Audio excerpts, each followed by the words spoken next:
അമ്മ ഫുഡ് കഴിക്കാൻ വന്നപ്പം എന്താ ഞാൻ കുറച്ച് നേരം കിടന്നിട്ട് വരാമെന്ന് പറഞ്ഞ് പോയതാണ്. അപ്പം അനിയൻ ഉണ്ടായിരുന്നു വീട്ടിൽ, ഞാനും അനിയനും ആയിരുന്നു ഉണ്ടായിരുന്നത്. അപ്പം അനിയൻ ഫുഡ് വേണമെന്ന് പറഞ്ഞപ്പോൾ ഞാൻ അമ്മേനോട് ചോദിക്കാൻ പോയപ്പം അമ്മ ഓൾറെഡി മുറിച്ചിട്ടുണ്ടായിരുന്നു കൈ. പിന്നെ രണ്ടാമത് മുറിക്കാൻ പോയപ്പം ആണ് ഞാൻ കറക്റ്റ് കണ്ടത്. ലാസ്റ്റ് ഹോസ്പിറ്റലിലോട്ടൊന്നും വരുന്നില്ല എന്ന് പറഞ്ഞ് അവിടെ അടിയായിരുന്നു.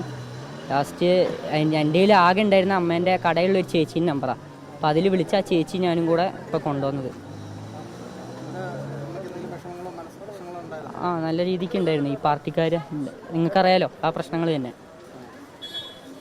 ഇതിപ്പം എൻ്റെ മര്യാദയ്ക്ക് ഞങ്ങൾ ജീവിച്ചുകൊണ്ടിരുന്ന കുടുംബം മുഴുവൻ ഇപ്പോൾ നശിച്ചുകൊണ്ടിരിക്കുകയല്ലേ. അത് എൻ്റെ അച്ഛനും ഇളയച്ഛനും ആദ്യം മരിച്ചു. ഇപ്പം അച്ഛന് തീരെ വയ്യാണ്ടായി. എൻ്റെ ഇടയിൽ കൂടെ ഇപ്പം എൻ്റെ അമ്മയും. ഇവർ ഇങ്ങനെ ആകി. ഇപ്പം ഞങ്ങളിനി എന്ത് ചെയ്യും? എനിക്കിനും അനിയനും അനിയത്തിയുള്ള ഞങ്ങളിപ്പോൾ എന്ത് ചെയ്യണമെന്ന് അവർ പറയട്ടെ. എനിക്ക് വേറെ ഒന്നും പറയാനില്ല. ഇത് ഇത്രയും വലിയ ഇതൊക്കെ ഇവർ ചെയ്തു വെച്ചിട്ട് ഇത്ര തന്നെ.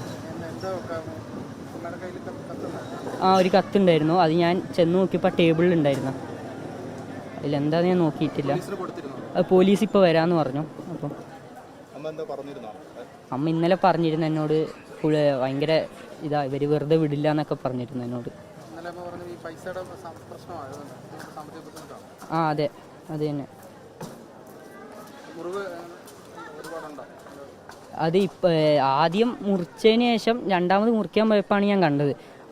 ഇപ്പം തൊലി വരെ മുറിച്ചിട്ടേ ഉള്ളൂ. രണ്ടാമത് മുറിച്ചിരുന്നെങ്കിൽ വലിയ ഇതായേനെന്ന് പറഞ്ഞു. ഇപ്പം ഞാനും ഒരു ചേച്ചിയും കൂടെ ഓട്ടോയിലാണ് വന്നത്.